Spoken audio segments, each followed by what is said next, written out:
తిరుమల లడ్డు కల్తీ కేసును దర్యాప్తు చేస్తున్న సిబిఐ సిట్ తుది ఛార్జ్ షీట్ ను కొన్ని రోజుల క్రితం నెల్లూరు కోర్టులో సమర్పించింది. ఇందులో మొత్తం 36 మందిని నిందితులుగా చేర్చింది. అప్పటి TTD chairman Y V Subba Reddy PA Chinnappanna ఈ నిందితుల జాబితాలో A24గా ఉన్నారు.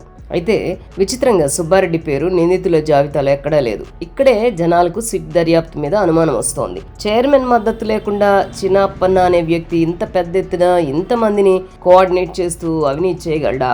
టీటీడీ అధికారులు డైరీలను మేనేజ్ చేసి కల్తీ నెయ్యి దందాలు అతను ఒక్కడే చక్రం తిప్పగలడా? అలా చేయడం అసాధ్యమంటున్నారు. సుబ్బారెడ్డి హస్తం తప్పకుండా ఉండి ఉంటుంది అని టీటీడీ వర్గాలే అంటున్నాయి. మరి సుబ్బారెడ్డి పేరు నిందితుల్లో ఎందుకు లేదు అనేదే ఇప్పుడు $1 మిలియన్ ప్రశ్న. అసలు ఈ ఫేక్ అనామక డైరీలను నెయ్యి ప్రొక్రూట్మెంట్ టెండర్లలో పాల్గొనడానికి కారణం సుబ్బారెడ్డి. టెండర్ నిబంధనలను మార్చింది సుబ్బారెడ్డి. టీటీడీ చైర్మన్ గా ఉన్నప్పుడే ఈ కల్తీ నెయ్యి అపచారం జరగడానికి కారణం ఆ టెండర్ నిబంధనల మార్పే.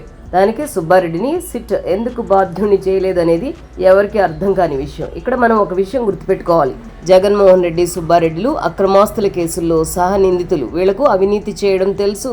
కేసుల నుంచి సిబిఐ, ఈడీ లాంటి సంస్థల నుంచి తప్పించుకోవడము, మేనేజ్ చేయడం కూడా తెలుసు. సుబ్బారెడ్డి చర్యలు మొదటి నుంచి సందేహాస్పదంగానే ఉన్నాయి.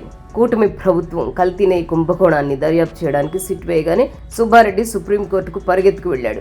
సిట్ బదులుగా సిబిఐ వాళ్లతో దర్యాప్తు చేయించాలని కోర్టును కోరి సిబిఐ ఆధ్వర్యంలో ఒక సిట్ వేయించుకున్నాడు. తర్వాత తన పేరును మీడియా వాళ్లు కల్తీ నెయ్యి కేసులో రాయకుండా ఆర్డర్స్ ఇవ్వమని సుప్రీంకోర్టుకు వెళ్లాడు. దర్యాప్తులో భాగంగా సిట్ అధికారులు సుబ్బారెడ్డి బ్యాంక్ స్టేట్మెంట్స్ అడిగితే సిట్ వాళ్లకు నా బ్యాంక్ స్టేట్మెంట్స్తో ఏం పని అని హైకోర్టులో పిటిషన్ వేసి స్టే తెచ్చుకున్నాడు. తనకు కల్తీ నెయ్యి కేసుతో సంబంధం లేకపోతే బ్యాంక్ స్టేట్మెంట్స్ ఇవ్వొచ్చుగా.